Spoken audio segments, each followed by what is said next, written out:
इस कहानी में सद्गुरु की कृपा, उनके द्वारा दिखाया गया मार्ग और उनके चमत्कार का महत्व दर्शाया गया है। गांव सूरजपुर हरे भरे खेतों और शांत वातावरण से घिरा एक छोटा सा गांव था। यहाँ के लोग सादगी और परिश्रम से भरा जीवन व्यतीत करते थे। हालांकि पिछले कुछ वर्षों से गांव पर एक अभिशाप सा मंडरा रहा था। न खेती सफल हो रही थी, न बारिश समय पर होती थी और न ही गांव के लोग शांति महसूस कर पा रहे थे।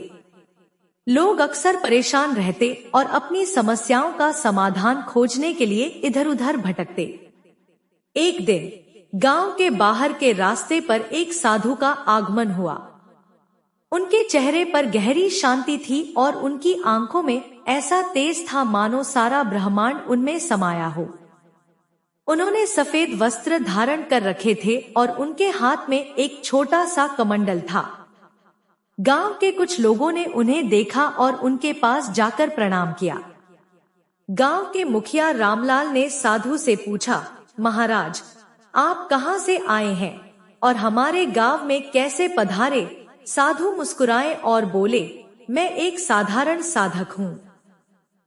जहां मेरी सेवा की आवश्यकता होती है, मैं वहीं चला जाता हूँ। यह जगह मुझे अपनी ओर खींच लाई। यहाँ कोई अदृश्य पीड़ा महसूस होती है। रामलाल ने झिझकते हुए कहा, महाराज, हमारे गांव पर पिछले कुछ सालों से अभिशाप सा लगा है। फसलें बर्बाद हो रही हैं, पानी सूख रहा है और लोग परेशान हैं।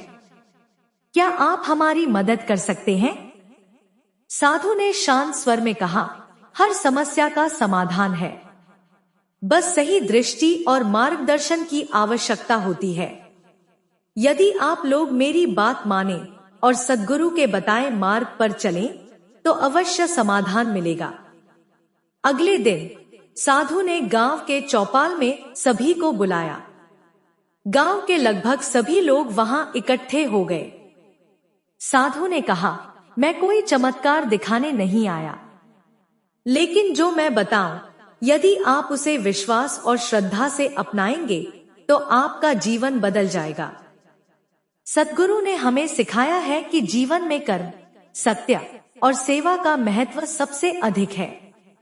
जो मनुष्य इन तीन बातों को अपनाता है, उसका जीवन सदैव सुखमय रहता है।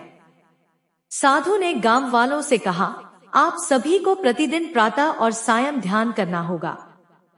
गांव के मंदिर में सफाई रखनी होगी और हर एक व्यक्ति को कम से कम 1 घंटे सेवा करनी होगी, चाहे वह दूसरों की मदद हो, पशुओं की सेवा हो या प्रकृति की देखभाल। गांव वालों ने साधु की बात मान ली। उन्होंने गांव के तालाब की सफाई की, मंदिर में रोज दिया जलाना शुरू किया और सुबह शाम सद्गुरु का स्मरण करने लगे। धीरे धीरे गांव का माहौल बदलने लगा।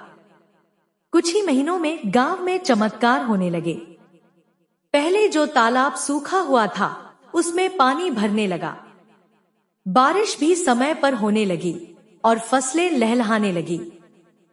गांव के लोग इस परिवर्तन से चकित थे। एक दिन एक अंधा व्यक्ति मोहन साधु के पास आया। उसने कहा, महाराज, क्या आप मुझे दृष्टि प्रदान कर सकते हैं?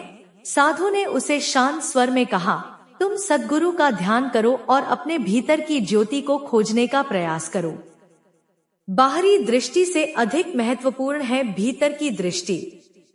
मोहन ने साधु के कहे अनुसार ध्यान करना शुरू कर दिया।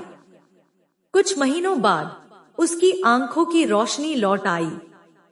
यह देखकर पूरे गांव में सद्गुरु के प्रति श्रद्धा और भी बढ़ गई। लेकिन सुख शांति के इस दौर में गांव वालों की आस्था की परीक्षा भी हुई।